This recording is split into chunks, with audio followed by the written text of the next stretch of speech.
How's it going, guys? It's Kyle, the How To Guy 123 here, and today I'm doing a live repair video on an SSD upgrade for the 2017 Apple MacBook Air. I almost said MacBook Pro. So this isn't going to be a tutorial like I usually do on this channel. I'll be honest, I've never actually done this before, so things might go wrong. I might actually have to cut the video and look some stuff up, but I thought this would be a cool video to show on my channel.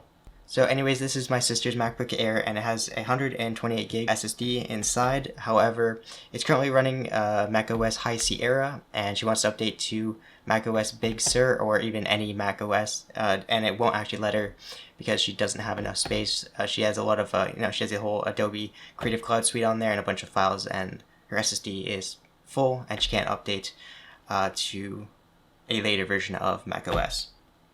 So the SSD we're going to be using to upgrade is this IndMem 512 gigabyte NVMe SSD. This SSD is Amazon's choice, if that really means anything. I believe Amazon choice just means that a lot of people bought it. It has mixed reviews, a bunch of 5 stars and a bunch of 1 stars, really nothing in between. I personally don't think I would have bought this one, but this is the one given to me to update, or to put into the MacBook Air. It's 512. I've never heard of this brand before, so hopefully it goes well.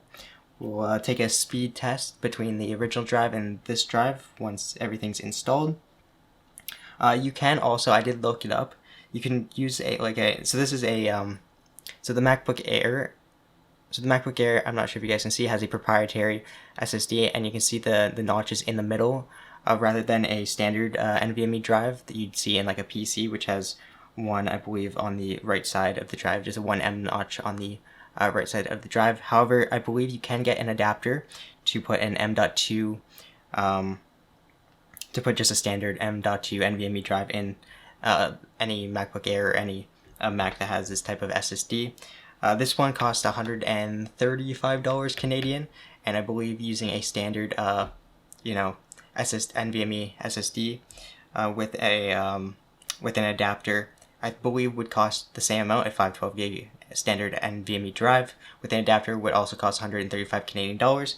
However, we decided to go with just the regular Mac SSD because although a standard PC NVMe drive might be faster, you'll probably have better stability and better luck just with one that's meant for the MacBook Air. Anyways, let's begin by making sure that your Mac is shut down. The Mac here is off, shut down. The nice thing about this kit here is it comes with 2 screwdrivers. I believe the red one is going to be for the screws. See if I can get this better in frame. The screws on the outside, and I believe the yellow one is for the drive inside. Okay, so let's see if I can get this out. Okay, so I don't think this is going to be too hard. I'm pretty sure the SSD just comes out. Let's see, is this the right screwdriver? No. So the yellow one's for the, what did I say? The yellow one is for, I can't get it out of the box. The yellow one, I believe, is for the screws on the outside. No? Yeah, okay, that's coming out pretty well. Actually, I think I'm gonna go get a container so I don't lose these screws. Can I just put them in here? No, I'm gonna go get a container to put these screws in. We'll be right back. Alright, so I just got this little cup to put the screws in. One thing I forgot to mention is what do you actually need apart from the SSD to do this repair. So I actually backed up all of my sister's data onto a Time Machine backup on this external hard drive. So when we put the SSD in, I believe you can just boot up the Mac and then plug in the external hard drive and then restore all the data from this external SSD from the Time Machine backup. You can also create a bootable USB drive to just reinstall macOS from the bootable USB. I actually was going to do that as a backup just in case. Actually, I was in the process of doing it, but I only had a really slow USB available for it, and it was just taking too long. It was taking like 2 hours, so I just killed that. However, I don't even think you need to do that. If you want, I believe you can do an internet recovery and just reinstall the OS from the internet. One thing I also wanted to mention is this also came with a user manual. It's not in the best English, I'll be honest, however it is fairly detailed, so you can read that if you'd like some more information. One other thing I want to mention is that, the final goal is to get Big Sur on this Mac. Basically, we're going to just restore the Time Machine backup to High Sierra, and then we're going to update from High Sierra to Big Sur after the SSD is installed. Alright, let's get back to getting these screws out. So how many screws are there? So there's 1, 2, 3, 4, 5, 6, 7, 8, 9, 10 screws. Alright, so let's continue taking these out. The screwdriver is pretty good. Like, I'm having no trouble unscrewing these. Not too bad.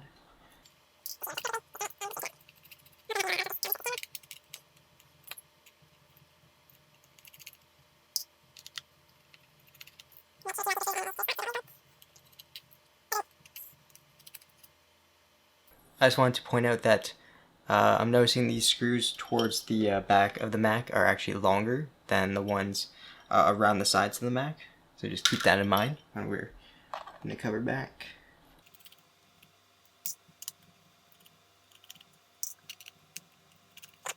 So that should be all the screws.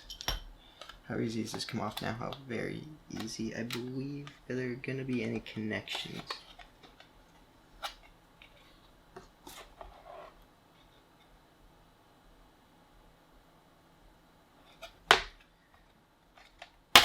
Oh, that came off very easily, actually. So I hope I got that in frame, but I basically just pulled this off. It a lot simpler than I thought it would be. Where can I put this now? Let's put this behind the camera. Okay, so this is what the inside of a MacBook Air looks like. I could probably maybe use a blowout with some compressed air. So first thing that we want to do is disconnect the battery.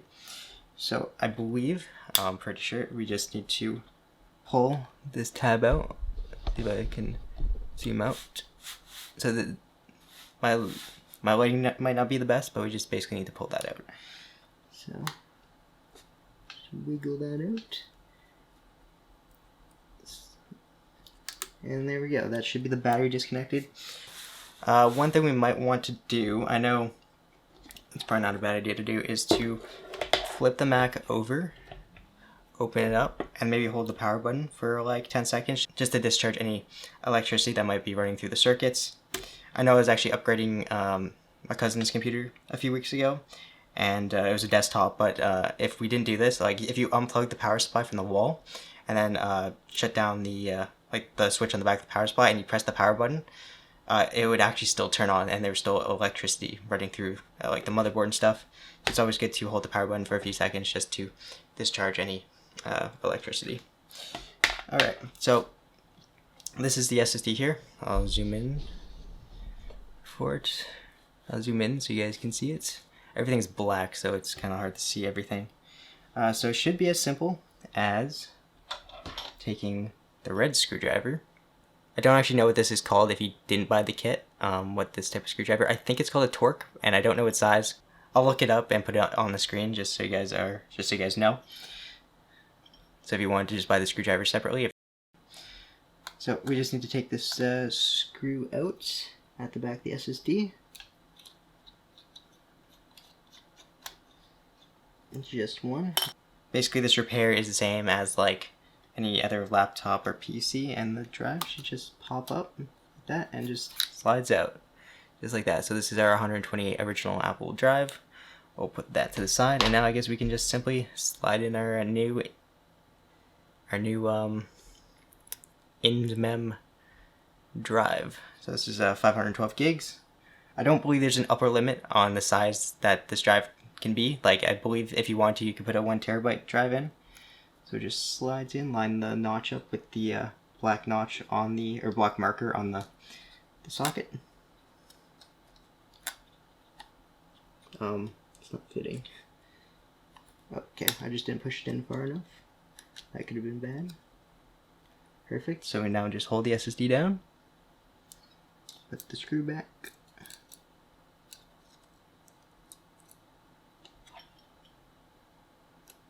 And just screw it in. Simple as that. Just make sure it's in. So this was actually pretty straightforward.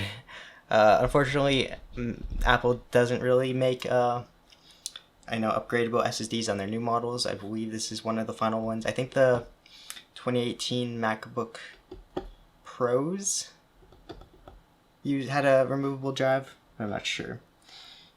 So now we're just gonna want to put the battery back. If I can get this back. Alright, so that should be good. Now we can put the cover back. That was a lot easier than I thought. Actually, you know what? I'm gonna cut the clip here for a sec, and I think I'm gonna use some compressed air and just blow this out a little bit, because there's quite a bit of like dust and particles in here. Alright, so I just gave it a quick blowout, and I don't know if I did a very good job. It looks not too bad. Let's go ahead and put the cover back on. Alright, which way's the back? This way's the back. Okay. Make sure all the holes line up. Remember I said that these two towards the back are the longer screws? I'll show you real quick. So the screws closer to the back of the Mac only have threads closer to the bottom, and then the rest is just flat. And that's these two screws at the back. So I'm actually just going to put those in first.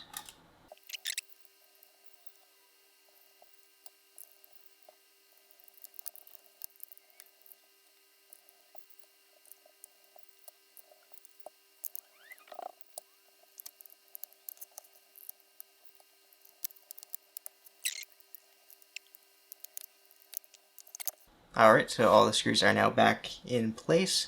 So let's go ahead and turn this on, and hopefully the SSD is recognized and we can restore to our time machine backup. Alright, so the moment of truth, let's go ahead and do a first boot. I don't know if I have to press any buttons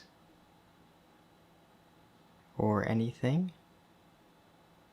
Nothing's happening. That's not good. When I plug the charger in, it's orange.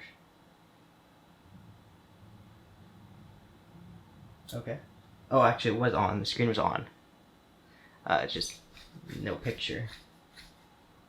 Okay, let's try that again. Okay. It's on. I heard something.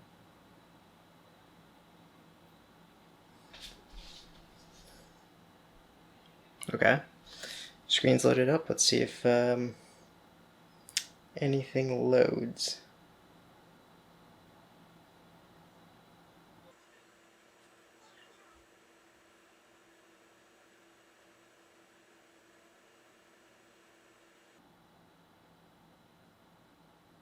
So far nothing. The screen's on.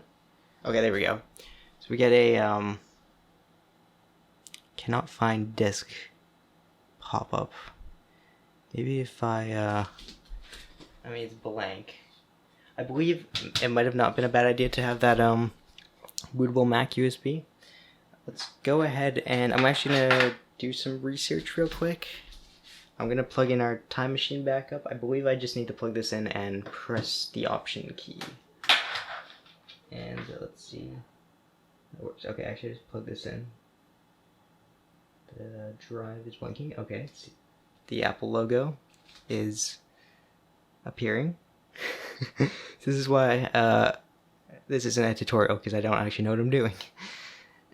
I know how to install the drive, but apart from that, I'm not much of a Mac user. I only use Macs a little bit at work, so this part is pretty foreign to me.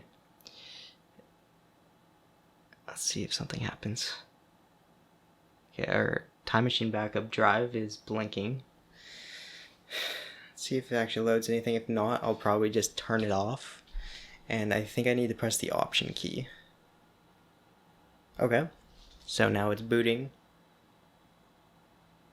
I believe it's trying to boot to the time machine backup, because that's blinking right now. Hopefully I can just somehow get into the disk utility, because I need to format the drive, and I believe I need to put it into an AFPS or something file system. That's how familiar I am with Macs. I don't really even know their file systems. Okay, so it booted to The setup screen, so it's asking to pick a language. Let's go English. Let's hope we can get into disk recovery. Why isn't it working? Okay, it's going.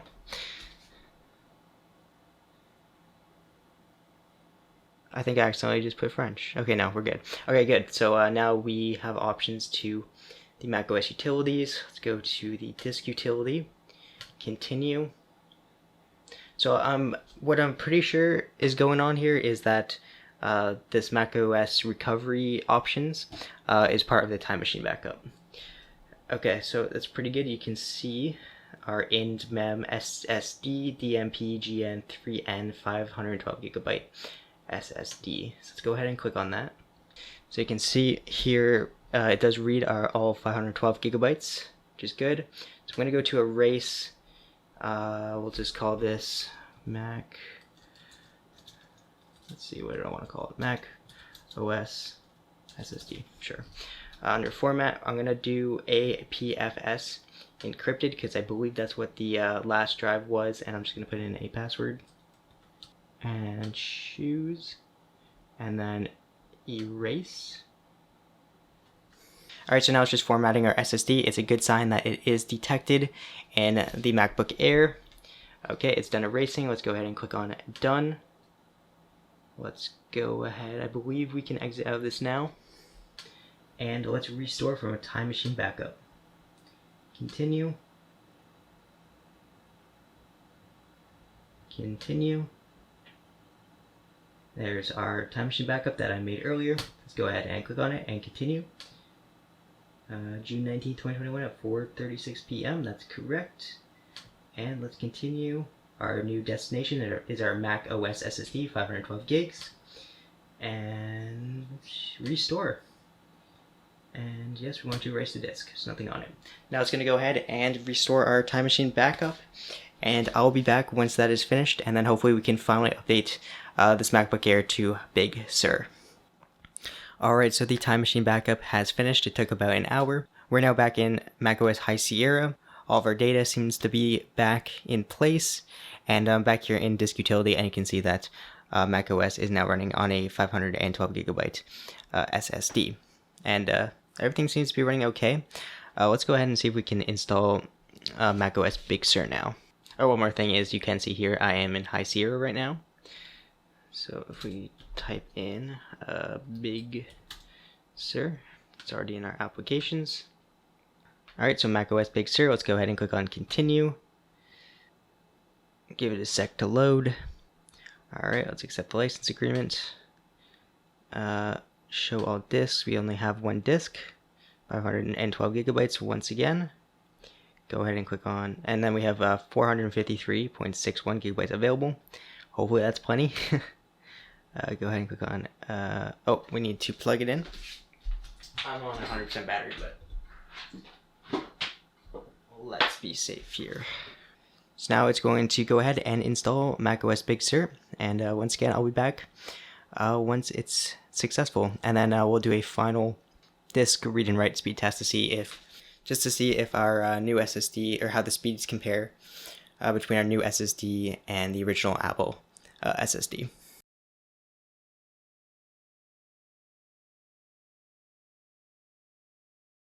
Alright, so the update to macOS Big Sur has completed and was successful.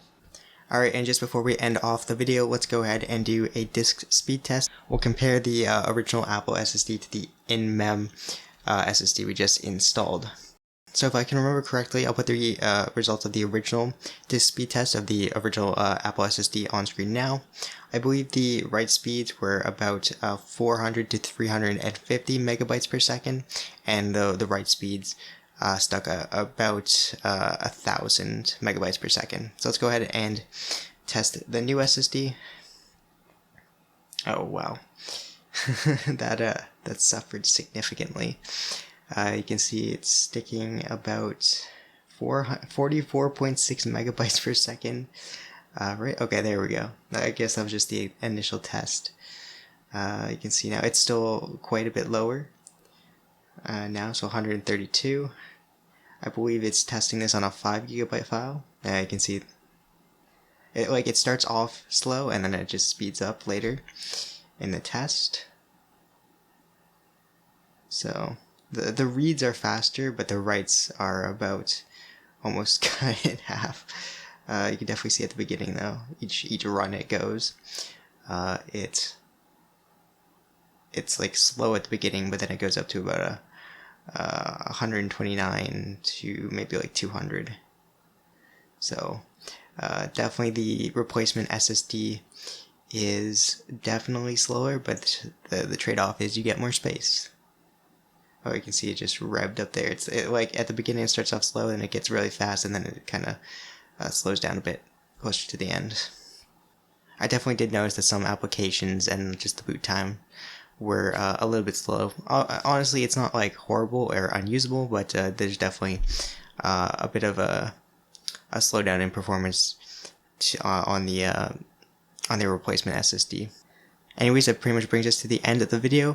Thank you guys for watching, and I'll see you guys in my next video.